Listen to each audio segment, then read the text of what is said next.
Is this the small mail sack? No.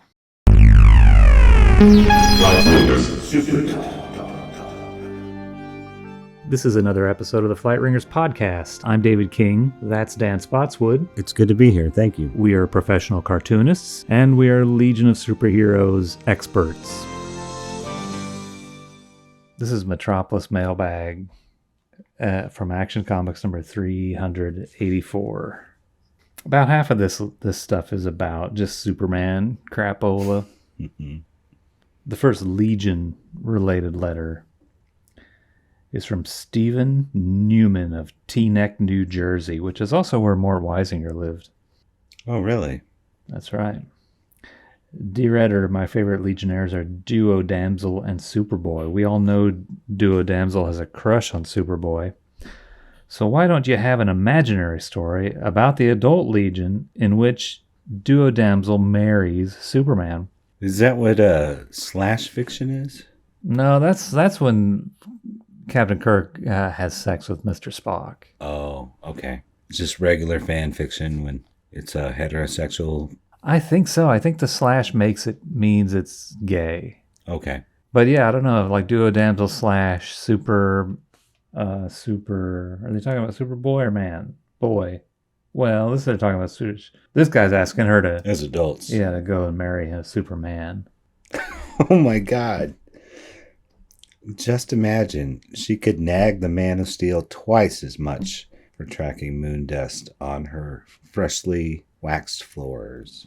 This isn't the first time that the editor of the Superman line of magazines has shown himself to be a misogynist piece of shit. And not even the first time in this comic book. But yeah, it kind of gets me thinking about those adult Legion stories. There weren't really many of them, right? Like they had the one big one. Was there another one after that? Or besides that? Well, the adult Legion predates that. Like maybe their pretty early appearances, the Legion in general, they were adults. I don't know, like maybe in the first half dozen appearances, they showed up as adults, I think. Like I know this, like the second appearance of the Legionnaires, they are like the children of the Legionnaires from Adventure 247. Right. But whenever the oh God, what are they called? The Legion of Supervillains first show up. They are from the adult time. Right. And I think maybe some of the adult Legionnaires are in that story as well. Oh, I see. So, yeah. Like, I kind of remember, the Legion of Supervillains shows up and they bother Superman, right? Right. Haven't really read too many of those. I just read an issue of Jimmy Olsen that has the Legion of Supervillains in it. Mm-hmm. I can't really remember how they got there because it's like the Legion of Supervillains and Luthor, Brainiac they're choosing whether Superman lives or dies or something like that. Yeah, that has the supervillains, and I guess those guys are always from the future world of the Legion of Superheroes, huh? Mm-hmm. Until way later, until the 80s or something. Yeah, I forget when they made that changeover, but I think we kind of talked about that in an earlier episode about how, like, the first several appearances, they were adults, which is why Lightning Lord had, like, white hair, because he was a gray-haired man with a mustache. But when they decided to start having the contemporary versions, that had become, like, such a part of his look. Right, yeah. It was in Superboy 172, where it's dumb. It's some Star Wars kind of shit where they have the origin of Lightning Lord's white hair. He's redheaded at the beginning of that story. He has white hair at the end. Mm-hmm. The other two people in the Legion of Supervillains, Saturn Queen and Cosmic King, I don't really remember them doing too much, like in the Silver Age comics, outside of their adult Legion, right, milieu or whatever. But they are in a contemporary period during like the Baxter series first storyline of Legion of Supervillains. I don't know where they came from before that. I don't know what happened to them. Lightning Lord is separate, kind of, but those other two guys, I don't really know what their story is. Right. Saturn Queen, isn't she from the same world? as I think she's also from Titan, like Saturn right. Girl. Yeah. But then Cosmic King, he's like radically different than Rock Kryn. Like I think he has different powers. I don't even remember what his powers were, but they're different. But they're from the world of the adult Legion of Superheroes story world. Mm-hmm. So I guess they do have sort of a tradition of telling stories in that even farther future time period. Right. And this guy wants one where Duo Damsel gets married to Superman. Superman, who always has difficulty deciding who he's going to marry. Is it going to be Lois Lane, Lana Lang, Lori Lamaris, or Luornu Durgo, who doesn't have the LL initials? Probably not going to be her. I don't think he's going to marry her, but maybe in an imaginary adult Legion story. That's like two imaginaries in one. But he can't marry her because he has to love someone with an LL initials, and if he marries her, it'll be LK. Right. Won't love her anymore. Except then if he marries her, her last name will be L, like Kal-El.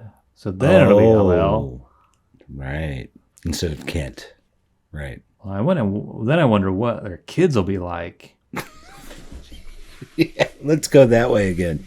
What if she's having an affair with Bouncing Boy when she's married to Superman? Yes. The that eternal question.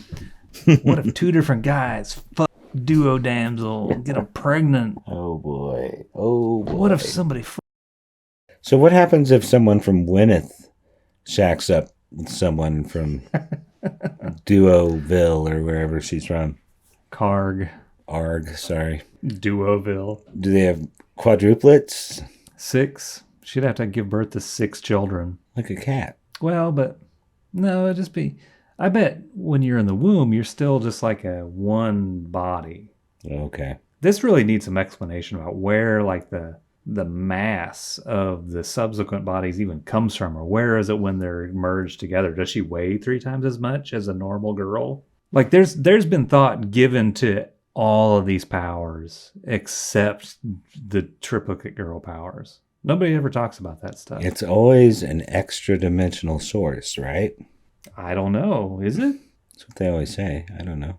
Yeah. Maybe they're all hollow when she splits up. Oh, the other. You think the middle body is like a regular person, and the other 2 are hollow, like balloons? Well, like all 3 of them. Right. Like each of them weighs 1/3 of the merged weight. Mm-hmm. Mm-hmm. Or maybe the one is just really dense. She weighs like 300 pounds.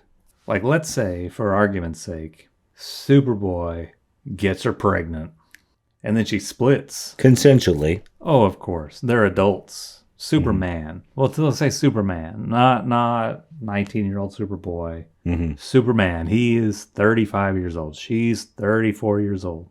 Mm-hmm. Gets her pregnant. Little old.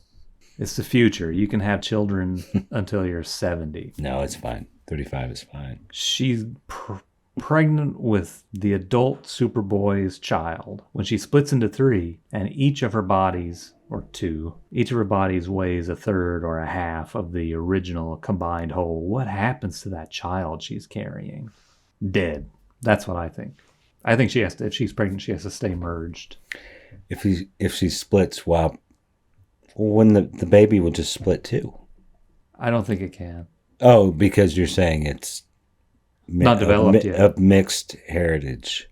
Well, yeah, there's that too. But I think a Kargian baby in the womb is probably not developed enough to split correctly, quote unquote, correctly with its mother. You know what I mean? Like merged mother splits into mothers 1, 2, and 3.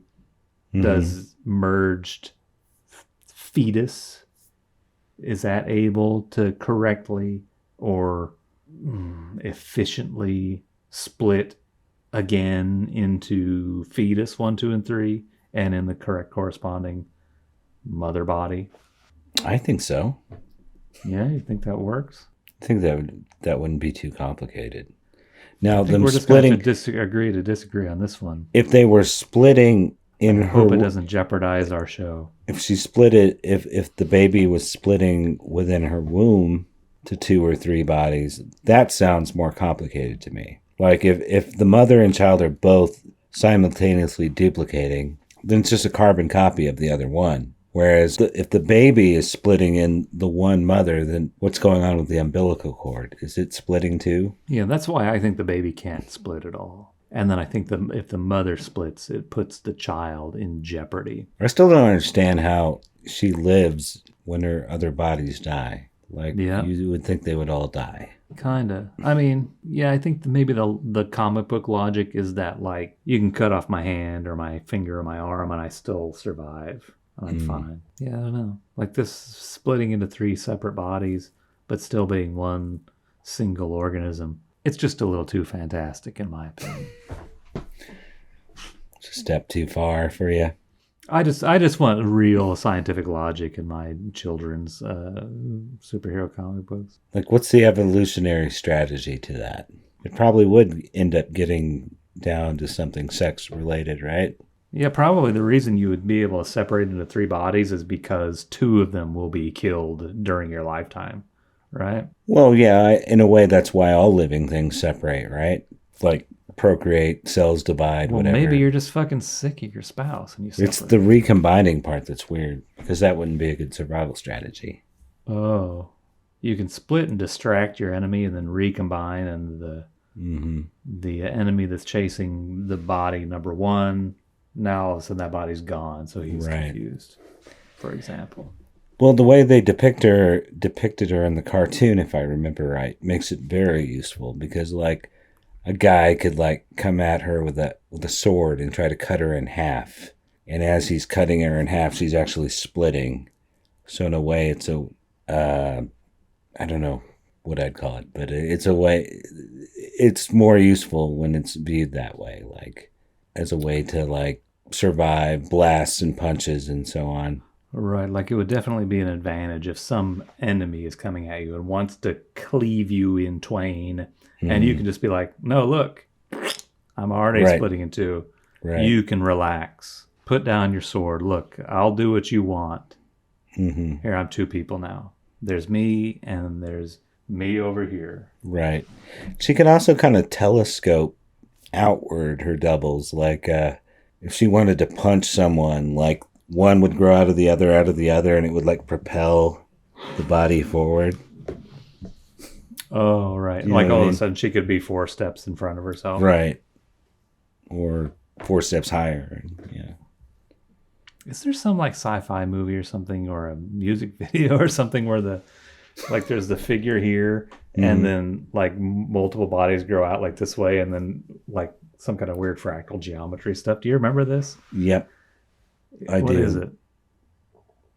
Is that Peter Gabriel? That's what my first thought was, but I can't think of what it would be. Peter Gabriel or Talking Heads? No. I think it was George Harrison. That's right. It's Like when he was Fab or Fab. something, maybe. Yeah. Yeah. Yeah. So Duo Damsel ought to have the George Harrison superpowers. Right. So few have the powers of the former Beatles. Yes. She could be in a band by herself. Yeah, I'm surprised no one's done that yet. Someone probably Duo has. Damsel on bass. Duo Damsel on lead guitar. Duo Damsel on Drums. drums. You gotta have drums, right? What did John play? No, George played guitar. John must have played bass. What did Paul McCartney play? He played another guitar, just left-handed. John played guitar. Paul played bass. Because George Harrison is like the real good guitar player, right? Those other 2 Right. guys, they're whatever. They wrote the songs. They're just Right. a lyricist or whatever. But I don't know how much guitar action he actually got in the band. I think the other guys ran over him quite a bit. Oh, probably. But I guess he probably did the solos. Except when he got like Eric Clapton to do them for some reason. There's Eric Clapton Beatles songs? Yeah, oddly enough, it's While My Guitar Gently Weeps. What? You would think that'd be the one where he's playing the guitar. That's a George Harrison song. Yeah, it is. Wait, you're saying that George called in Eric Clapton to play that? Well, I think it was his idea. I could see how it might not be, since I think there was some weird shit like Eric Clapton was fucking his wife at the time. Layla, right? Maybe. I don't know. Was he married He's to like, Layla? the song is like, Layla, you're George Harrison's wife. Layla, That's what he's saying. That's what he's saying. Okay. Layla, don't take those vaccines. I'm a racist piece of shit, Layla. Got me on my knees like a woke football player. I couldn't think of that guy's name. What's that dude's name? The Anthony Fauci? No, the taking a knee during the football games. Oh, does he bitch about that too? No, it's just I'm sure that he would. He's God, that'd be awful. Hates black people. See, when you said football, Adam, I was thinking like soccer. Oh no, because he's Norte Americano. You're talking about is it Colin Kaepernick? That's right. Yeah, Colin Kaepernick. I kind of like that guy, though I don't know anything about football. Yeah, he seems cool. He's not playing football, so it doesn't matter. Right. They drummed him out of the game. Right. The next letter. We diverged very far from that first. L. Andre, Youngstown, Ohio. Dear editor, I see your tricky little pen has stirred up some LOVE among the Legionnaires. Not that I'm against it, but how did those little romances start? Did Mon-El save Shadowlass's life? How did Lightlass get interested in Timberwolf? Get with it, man. And the editor says, how do people usually fall in love? They meet and something clicks. It's not big heroics and dramatic rescues that do the trick. It's what a person is. Did you know that Lois Lane never fell for Superman until he had temporarily lost his powers? So she saw the man instead of the hero. I don't remember that issue. I don't either. Maybe he's referring to Superman too. It isn't out yet. Yeah, that's only 15 years after this. And she loved Superman no matter what. Like the instant she saw Superman, she loved him. Unlike Clark Kent, who's just a tool. He's boring to her. She hates Clark Kent. Like, hates him. Can't stand the guy. Right. I was watching that Superman this week, that movie. Like when Superman comes and meets her. Did he blow her brains out? He pulls out real fast. He blows a hole in the pillow instead. When Superman comes to have his interview with her, and they do that stupid, like, can you read my mind? Do you know what you do to me? That's like the that worst. shit? That is the worst scene in the whole movie. I always skip over that. It was so annoying. Yeah. Anyway, Superman, they have their interview. He sees her underwear. They fly. He drops her. And then he goes back to her awesome, like, she's got the best fucking apartment. This penthouse thing where you can see. Like, I don't know how she affords this. But he drops her off. He splits. And then who knocks at the door? It's me, Clark. We had a date tonight, remember? She's like, oh yeah. Huh, I had 20 orgasms just looking at Superman, but oh yeah, let's go to dinner.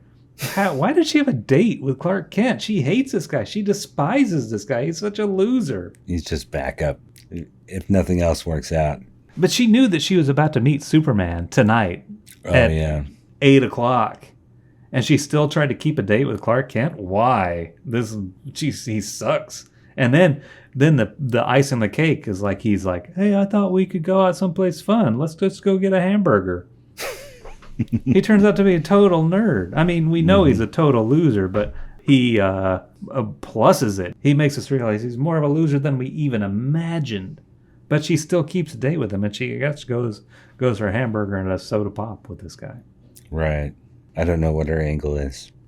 How do people usually fall in love?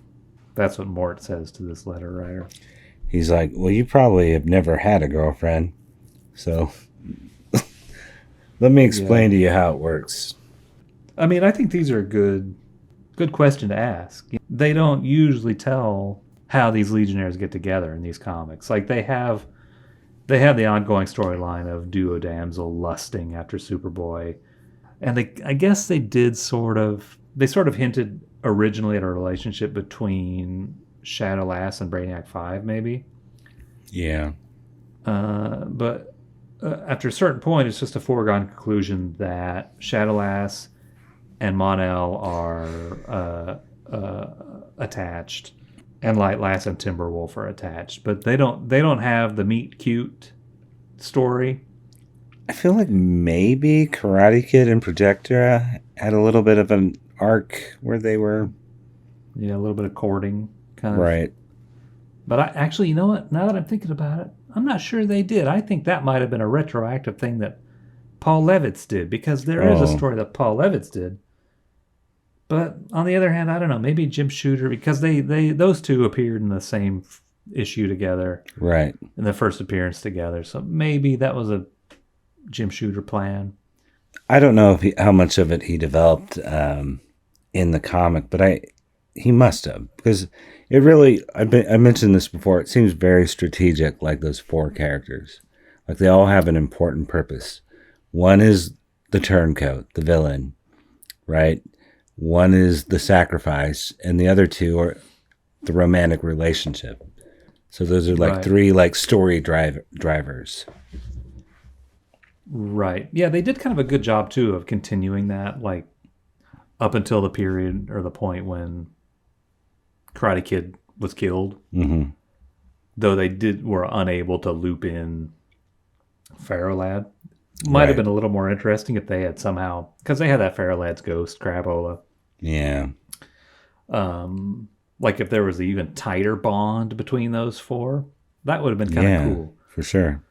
But they didn't do it too much. When Pharaoh Lad showed up, they also had like the ghost of Chemical King or something, maybe like in the Baxter story, Right. and the ghost of all the dead guys, I think, showed up in that issue, in an issue of the Paul Levitz Baxter series. The one with the green cover that says ghosts. It just says ghosts on it, yeah. Yeah. I've always kind of wished they kept Vero Lad around a little bit longer before they killed him. Because it's just too obvious that he was brought in to be killed. But now that you point that out, I like that they had those four intertwined for a little bit. Right, right. Yeah, they should have kept one of them around a little bit longer. Because, yeah, there's the romantic story between Princess Projectra and Karate Kid. Mm-hmm. And then there's the kind of, the turncoat and like the frame up story between Right. Nemesis Kid and Karate Yeah. Kid. Yeah, they kind of burned through a lot of that too fast. I guess it's kind of transparent which one's going to be the bad guy, Nemesis Lad. But Well, I think in that it's a 2-issue thing. You don't know because they're all four brand new, right? right. Well, I mean, But, because of his name. Yeah, I suppose so. What was his powers? He has like reflecto powers, kind of, right, or something like that. It's Yeah, not like Duplicate Boy exactly. whatever power is needed. Like, I guess if he fought Superboy, maybe he would have kryptonite powers. Oh, is that what it is? Yeah. Okay. Or maybe it matches. I don't remember. It was like whatever their weakness was, he was good at. Right. Maybe. I do kind of like that within these comics. There's these sort of different character configurations Mm-hmm. that they're linked together, Mm-hmm. like the way that, eventually Mon-El and Time Trapper, or Cosmic Boy and Time Trapper, or Princess Projector, Karate Kid, Nemesis Kid, Mm-hmm.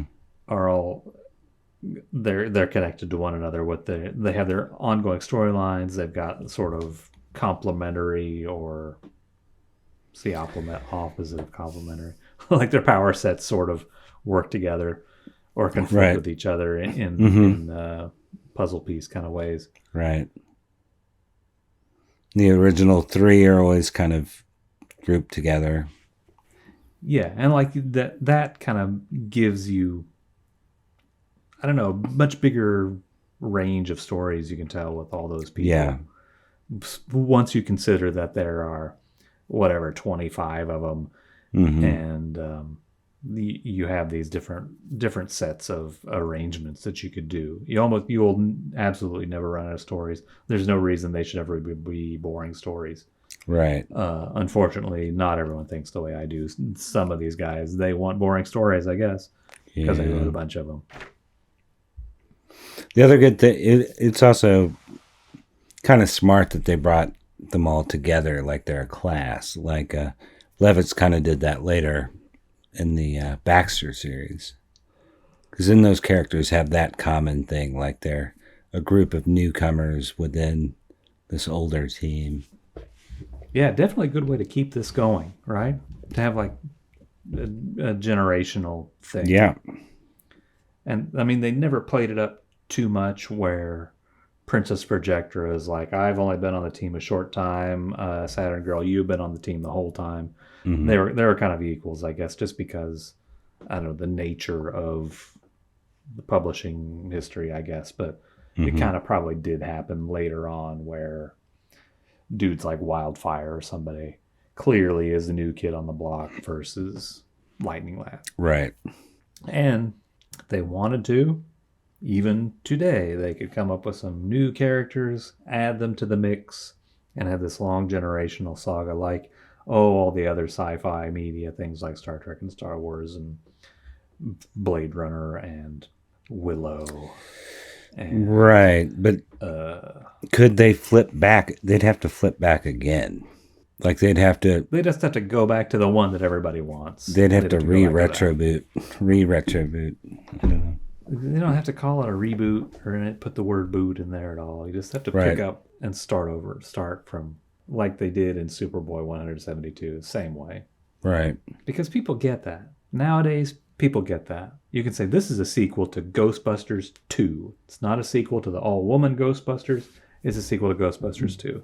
This movie is a sequel to Superman 2. It ignores Superman 3 and 4. Right? They do that all the time. People understand that. Because everybody's seen everything. We got the internet now. Just give me a call, DC. Leave a comment in the comment section. Or we have an email address. No one's ever sent me an email on it. We have an email address. It's flightringers@gmail.com. Pretty easy to remember. You just write in, is it just Jim Lee nowadays? Oh, who's in charge of DC? I don't even know. Probably that James Gunn guy. Yeah. Don't the movie guys run the publishing now or call the shots? Probably. Yeah, James Gunn's like, hey, Jim Lee, the fuck? What's the fuck with you also being named James? Change your first name. And Jim is like, okay. Don't dock my pay. I have 20 kids. He does. He has 10 kids. It's a lot of fucking kids, dude. He must be married to a triplicate girl. Got her pregnant 4 times. Yeah. Twice. I mean, never mind. I don't know. They got to be like 20 years apart or something. Michelle Alexander of Grafton, Ohio writes, Dear Editor, on a news program July 14th, the newscaster said that Neil Armstrong would place his left foot on the moon first. According to adventure number 343, if he does that, he's in trouble. In that issue, Lightning Lad said he broke one of the oldest luck taboos of spacemen by stepping on the world with his left foot first. And that's why he lost an arm. I wrote a letter to Mission Control in Houston and told them of this. It is a strange coincidence, isn't it? Do you think they sent the FBI? Neil Armstrong's going to lose his arm. Like, what? What'd you say about him? What? Where'd you learn this? Talk. They probably carted her off to the village. From the prisoner? Yeah, you can't leave until you tell us. And she's like, I'm not going to tell you. It's in a fucking comic book from 1963.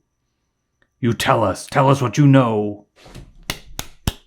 I think that's a pretty good letter. I do too. I think it's a good idea. Good thing to ask. I mean, it just calls them out on like, no, the truth is that, we write comic books when we make up bullshit all the time. Right. I've got like a split screen in my mind though. Is it like a 14-year-old or a 42-year-old writing it? You know, like it's kind of a smart question for a little kid, right? Right. The editor says, well, Armstrong and the other astronauts returned from the moon without mishap, which helps to prove what Saturn Girl said in that same Legion story you cited. Good and bad luck symbols are all just imagination. That's not what Paul Levitz thinks. No, the Luck Lords would have something different to say. Right, the Luck Lords are real. Like there's like the Paul Levitz Luck Lords are actually like they're Eyeballs? aliens, but they're actually like they control the luck of the universe for real, right? Meanwhile, there were some Luck Lords who were just like bad guys, right? Like Batman henchmen or something, that level of bad guy. Right. I wish Neil Armstrong had lost an arm or something. The next letter, Mark Hedgecoth, Sumter, South Carolina. He's I know. he's complaining about the build of Bouncing Boy.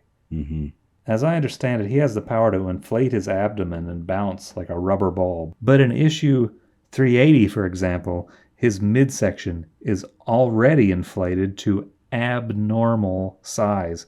Please bring back the good old slim, trim Bouncing Boy. And the editor doesn't do anything to suggest that different body types are just a fact of life. I don't remember a time when Bouncing Boy was slim. He's always been a chubby guy. Here and there, I suppose they change it, but if I remember right, in his origin, he was already heavy. Maybe not as heavy as he ended up once he got the power, but he had kind of a gut. But then he lost his power for a little while in the Silver Age, and then he was really skinny. So I wonder if that's what this guy saw, and this whoever's answering these letters doesn't even know. Well, in that case, that would mean this letter writer is asking for the return of Bouncing Boy without any powers, Right. so he can be slim instead of Yeah, there was like this really weird joke worked into that too. Like he was finally skinny, and he's like, I can finally get the girl I wanted or something, and it's a really obese girl. I kind of remember that. Embarrassing. Little embarrassing. The editor says that Bouncing Boy is fat. Getting him to be slim again won't be easy because he's been eating things like malts, sundaes, and Dagwood sandwiches. Our younger viewers won't know what a Dagwood sandwich is. Right. It comes from the comic strip Blondie. The husband is this guy named Dagwood, and he, in the middle of the night, he'll wake up and he'll make a sandwich that's like 4 feet tall with a lot of layers of stuff out of his fridge because he's so hungry. He's not like Bouncing Boy. He's a thinner guy, but he eats a big sandwich, and they call it a Dagwood sandwich. Yeah, what do they call them these days? Nobody eats like that, I don't think. But don't they have like those sandwiches that have like breakfast, lunch, and dinner on them, or they have like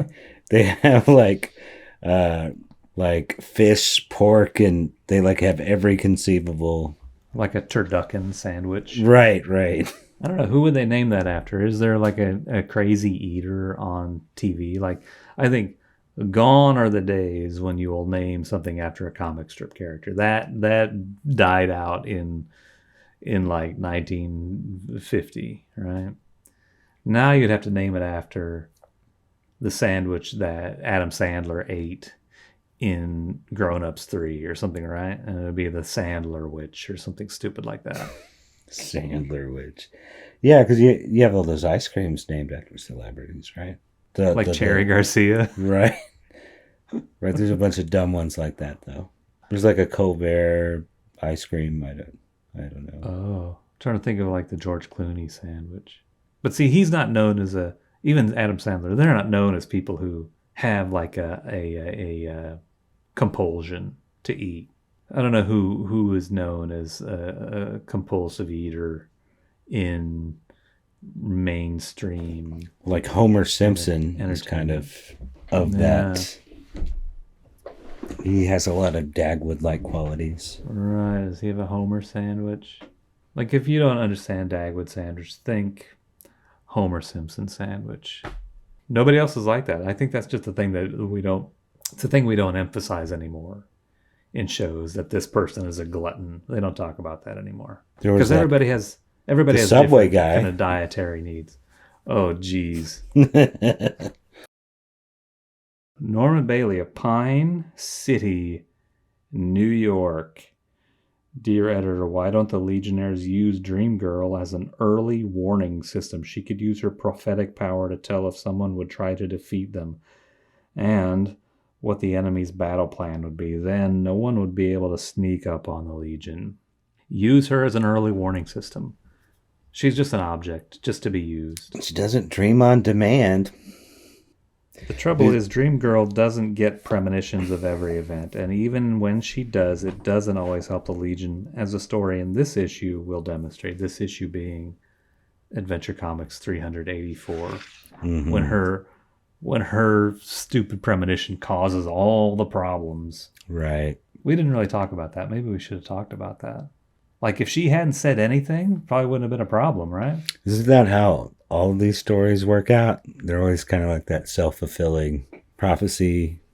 Yeah, it's fucked up. Like, fucking Dream Girl's like, hey, I had this dream. He's going to die. And the next thing you know, it's in the stupid newspaper that he's going to die. And so some dude shows up to try and avert the death, and it kills him. Right. How about you just keep your fucking mouth shut, Dream Girl? I kind of like Dream Girl now. She's sort of my favorite character to think of interesting things to do with. But I used to yeah, me too. I used to despise her because it just seemed like such a pointless character. Like, they're in the middle of the action and like Chameleon Boy's like, well, I'll turn into a pterodactyl and fly up there. And Lightning Lad's like, well, I'll electrify the floor. And she's like, I'm going to go find a place to take a nap and see if I can predict something for you guys real quick. It just seemed like such a passive power. I think she really, having read all those issues, I think she has the most potential to be a cool character. Like, she's the most unutilized character.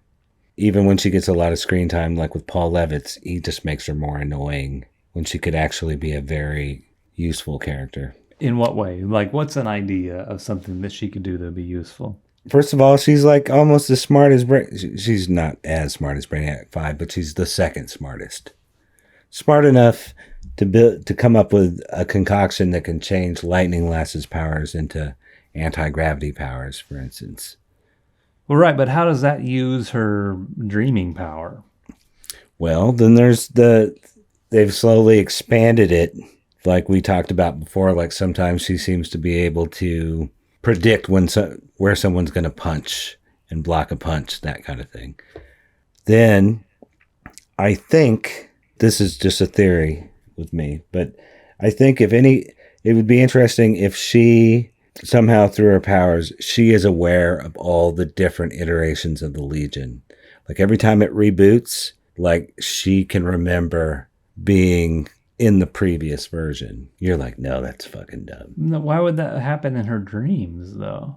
Like, that's not a dream thing to dream your... Well, maybe she can dream and remember the previous realities. But I think that's a new power. Like, anyone could be a good character. And like any boring person character, like, sure, if you add interesting powers to them, yeah, you make them interesting and change them entirely. But like, what about Dream Girl as she is? What can you do with that? She can do her nails. No, I don't know. No, I think it fits in to like her possibly able to see all possibilities of all potential like futures. You could sort of rationalize an excuse for her somehow being aware of different realities through that. I really should have tried to explain this to you at the beginning of the night, not the end. You should smoke some weed and then try to explain Yeah, it'll get even better. I wish we knew more about what dreams are.